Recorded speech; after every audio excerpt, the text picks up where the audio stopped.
নরওয়ের পাঁচজন পলিটিশিয়ান তাদের একটা অ্যাসেসমেন্টের মধ্যে বলেছে যে সারা বিশ্বে যে শান্তি পুরস্কারটা একটা অশান্তির কাজে ব্যবহার হচ্ছে।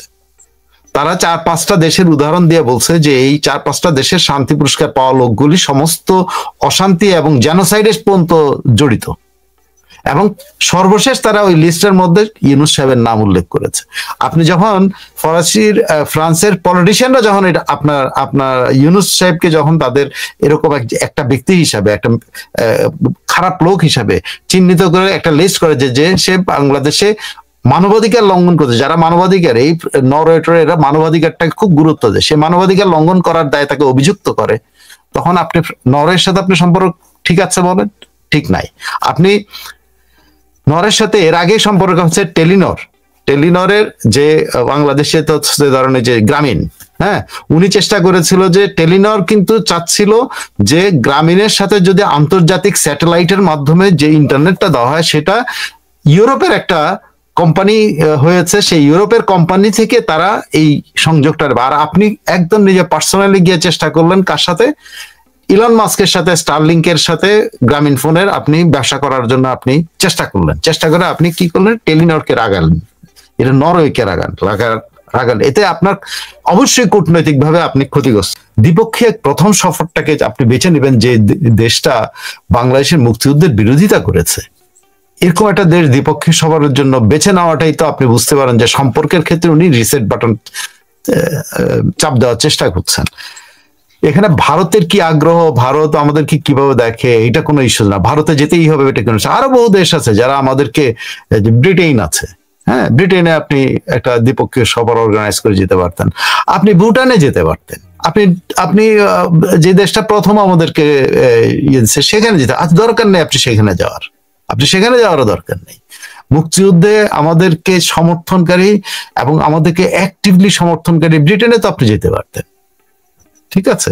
সো যদি এই দিনেই যেতে হয়, আর না হলে আপনি যে কোনো দিন যে কোনো সময় যেতে পারেন, কিন্তু মুক্তিযুদ্ধের দিনটাকে বেছে নেওয়া হয়েছে একটা মুক্তিযুদ্ধের বিরুদ্ধের একটা দেশে ভ্রমণের জন্য, সেটাই আমার কথা। এইটাতেই দেখা যায় যে ওনার রিসেট বাটন, এবং এইটা তো ধরেন আমি একটা উদাহরণ দিলাম, আপনি রাশিয়া সফর যাবেন না, কারণ রাশিয়া শুনলে আপনার কমিউনিস্ট মানে আসলে রাশিয়া কিন্তু কমিউনিস্ট রাশিয়া না, সোভিয়েত ইউনিয়ন। আপনি সোভিয়েত ইউনিয়নে গেলে হয়তো আপনি ভাবতে পারতেন ওটা আপনি কমিউনিস্ট দেশে গেছেন। কমিউনিস্ট দেশে তো একটা, রাশিয়া তো কমিউনিস্ট দেশ না, নো মোর।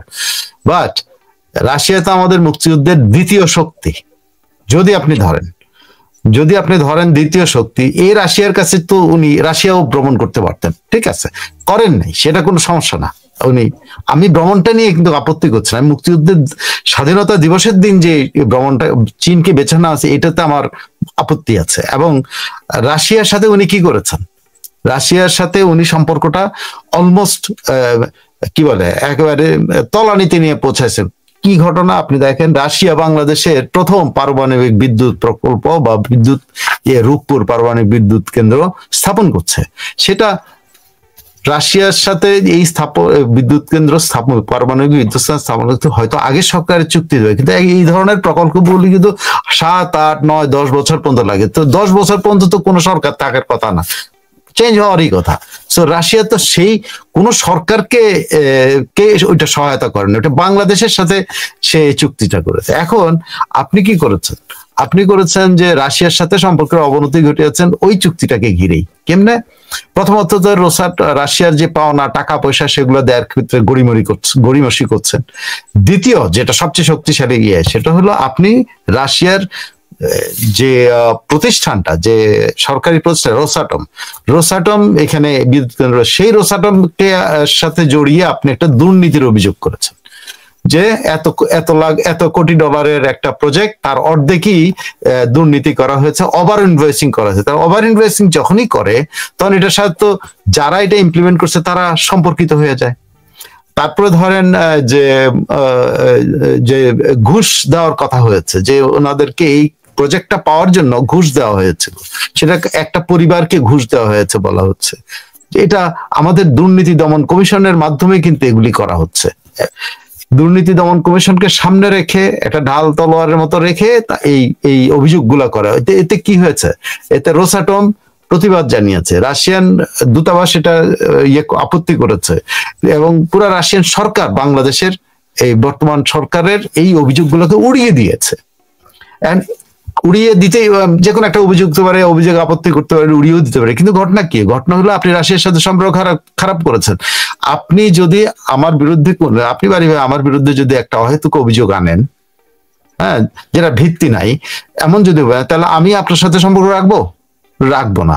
আচ্ছা ঠিক আছে, আমি একটা অভিযোগ আনলাম যেটার ভিত্তি আছে, ঠিক আছে, চুরির ভিত্তি আছে, কিন্তু আপনি সেটাতে ইন্টারনালি আপনি যোগাযোগ করবেন, বিকজ সে আপনার বন্ধু রাষ্ট্র।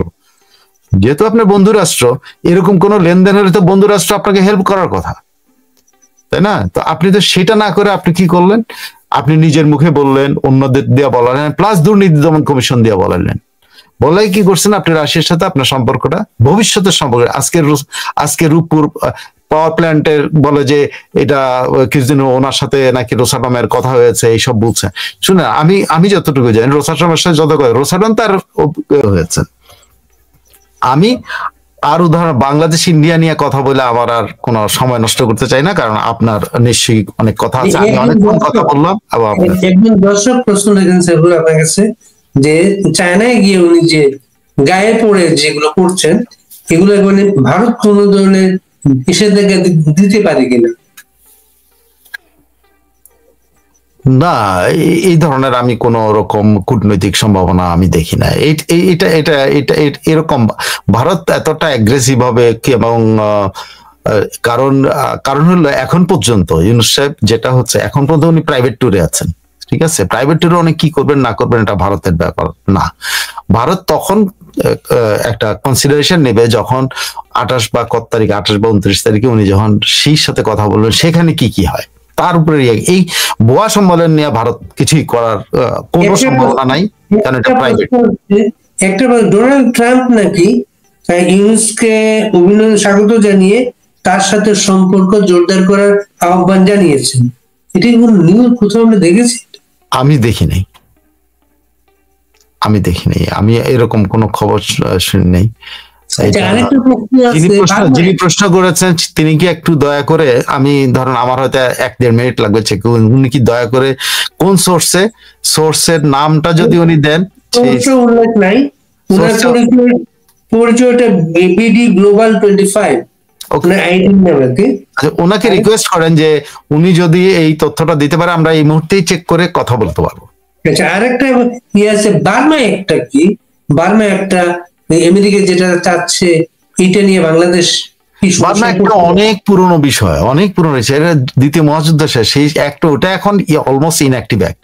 ওই অ্যাক্টের অধীনে যুক্তরাষ্ট্রের যে কোনো সময় আমাদের এই অঞ্চলে, মানে বার্মার উপকূল অঞ্চলে, এইসব জায়গায় ওরা আসতে পারবে ইন্টারভেন করার জন্য। এটা ভেরি সিম্পল থিং, বাট এটার ব্যাপ্তি অনেক। এর ভিতরে কিন্তু বার্মা অ্যাক্টের ভিতরে সব আছে, ট্রেড সব আছে। এরকম মোটামুটি এইগুলা প্রশ্নই বেশি। অনেক লোক কিন্তু এটা সরাসরি দেখছেন না এখন, ও আপনাকে নানাভাবে প্রশ্ন করছেন। সেটা আপনাকে কেউ কেউ আওয়ামী লীগের লোকও বলছেন, কেউ নিরপেক্ষ বিশ্লেষকও বলছেন, নানাভাবে আপনাকে এপ্রিসিয়েট করছেন সবাই।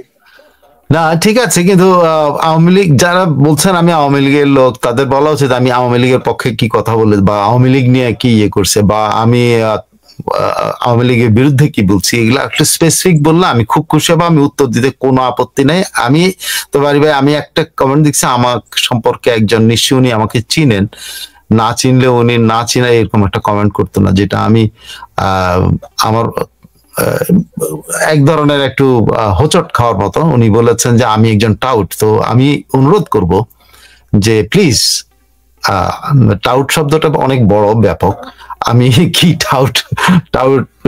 টাউটের কি আচরণ করেছে বা কি বলছে স্পেসিফিক বললে আমি ওনার কাছে কৃতজ্ঞ থাকবো, এবং ওনার কাছে যদি আমি কোন রকম টাউটের মতো আচরণ করে থাকি, অবশ্যই আমি তাকে সেটার জন্য মানে দুঃখ প্রকাশ করতেও আমার কোনো দ্বিধা থাকবে না। বাট আমার মনে হয় এইভাবে ঢালাও ভাবে কাউকে কিছু বলে। আজকে আরেকটা আমাদের পরিবেশ উপদেষ্টা রেজওয়ানা, না শব্দটা বলছে বাটপার, আমি কি বাটপারি করেছে আমার জানার ইচ্ছা। একটা পরিবেশ উপদেষ্টা আজকে একটা